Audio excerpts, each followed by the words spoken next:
తిరుప్పావై వ్రతంలో ఇవాళ 10వ రోజులోకి మనం ప్రవేశించాం.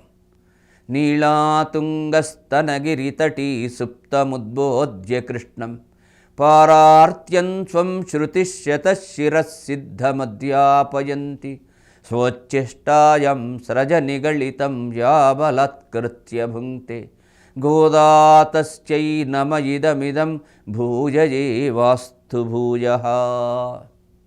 ఇవాళ మరొక్క గోపికను లేపుతోంది.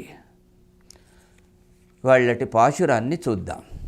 నోత్తొచ్చువర్గం పుహింద్ర అమ్మనాయ్ మాత్తమం తారారో వాషల్ తిరువాదర్ నాత్తెత్తుజాజిముడి నారాజణన్ நம்மாள் போத்த பரைத்தரம் புண்ணியனால் பண்டொருநாள் கூத்தொத்தின் வாயு வீஜந்த கும்பகர்ணனும் தோத்து முனக்கே பெருந்தியல் தான் தந்தானு ஆத்தந்தலுடையாய் அருங்களமி தீர்த்தமாய் வந்து திரவேல் ஒரம்பாவாய் நோத்துச்சுவர்க்கம் புயுகின்ற அம்மனாய் மாத்தமம் தாராரோ வாஷல் திருவாதார் நாத்தெத்துஜாஜிமுடி நாராயணன் நம்மாள் போத்த பரைத்தரம் புண்ணியனால் பண்டொருநாள் கூத்துத்தின் வாயு வீசந்த கும்பகர்ணனும் தோத்து முனக்கே பெருந்தியல் தான் தந்தானு ஆத்தந்தலுடையாய் அருங்களமி தீர்த்தமாய் வந்து திரவேல் ఓరంబావాయి. మేము రాకముందే నోము నోచి దాని ఫలాన్ని నువ్వు అనుభవిస్తున్నావా ఓ తల్లి? తలుపు తెరవకపోయినా పర్వాలేదు, మాటైనా పలకరాదా అంటున్నారు. పరిమళం నిండిన తులసిమాలలు కిరీటమున అలంకరించుకున్నటువంటి నారాయణుని గూర్చి మేము మంగళం పాడినా పరనిచ్చు పుణ్యమూర్తి ఆయనే అని మేము భావించినా అతనిచే ఒకనాడు మృత్యువులో పడవేయబడినటువంటి కుంభకర్ణుడు నీకు ఓడి, కుంభకర్ణుడు నిద్రకు సంకేతం కదా, 6 నెలలు నిద్రపోతుంటాడు, 6 నెలలు మేల్కతో ఉంటాడు. ఆ కుంభకర్ణుడు నీకు ఓడిపోయి రాముడి చేతిలో ఓడిపోతూ నీకు ఆ కుంభకర్ణునికున్న నిద్ర ఏమైనా ఇచ్చిపోయాడా? నిద్ర నుండి లేచి నీ మత్తును మైకాన్ని వదిలించుకొని వచ్చి తలుపు తెరువు అని మేము నోరు తెరిచి పిలిచినా నీవు మాట్లాడగా అని అంటున్నారు. ఇతట నోము అంటే శరణాగతి వ్రతం.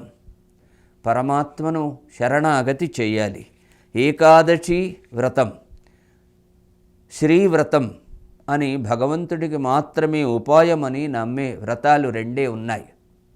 విష్ణువును ఆరాధించే వాళ్ళు ఏ వ్రతాలు చేయరు, 2 వ్రతాలే చేస్తారు. ఒకటేమో ఏకాదశి వ్రతం, 2 శ్రీవ్రతం. శ్రీవ్రతం అంటే పావై అంటున్నాం, దీన్నే తిరుప్పావై అంటున్నారు. తిరు అంటే శ్రీ, పావై అంటే వ్రతం, దీన్ని శ్రీవ్రతంగా కూడా చెబుతారు. కనుక ఈ 2 వ్రతాల్లో చేసేది ఏమిటి అంటే మనం చేసే శరణాగతి.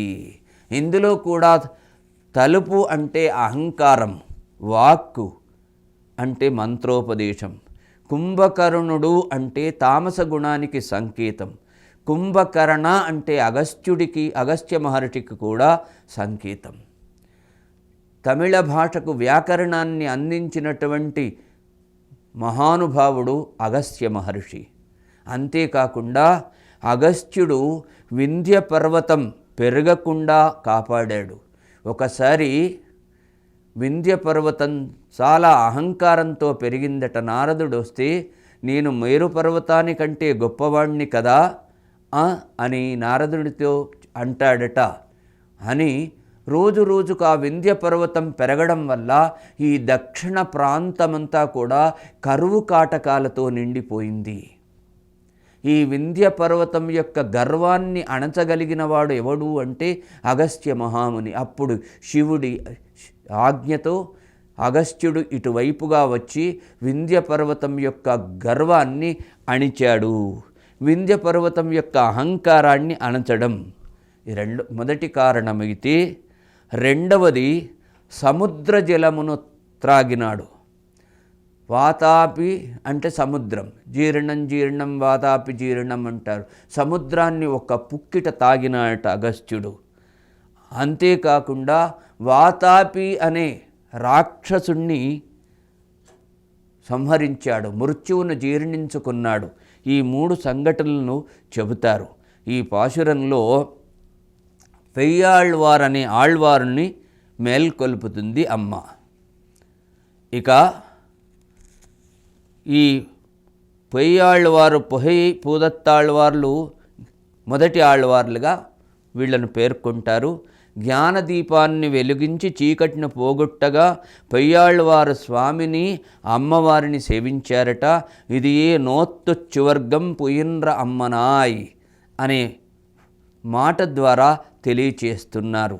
ఇందులో పెయ్యాళ్వారును మేల్కొల్పుతుంది గోదమ్మ తల్లి. మరొక్కసారి ఈ పాశురాన్ని అనుకుందాం మనం. నోత్తొచ్చువర్గం పుయిన్ర అమ్మనాయ్ மாத்தமந்தாரோ வாஷல் திருவாதார் நாத்தெத்துஜாஜி முடினாராஜணன் நம்மாள் போத்த பறை தரும் புண்ணியனால் பண்டுருநாள் கூத்துத்தின் வாயு வீஜந்த கும்பகர்ணனும் தோத்து முனக்கே பெருந்தியல் தான் தந்தானோ ஆத்தந்தலுடையாய் அருங்களமே தித்தமாய் வந்து திரவேலோரம்பாவாய் మాదృశా కించనత్రాణ బద్ధకంకణపాణయై విష్ణుచిత్తతనూజాయై గోదాయై నిత్యమంగళం.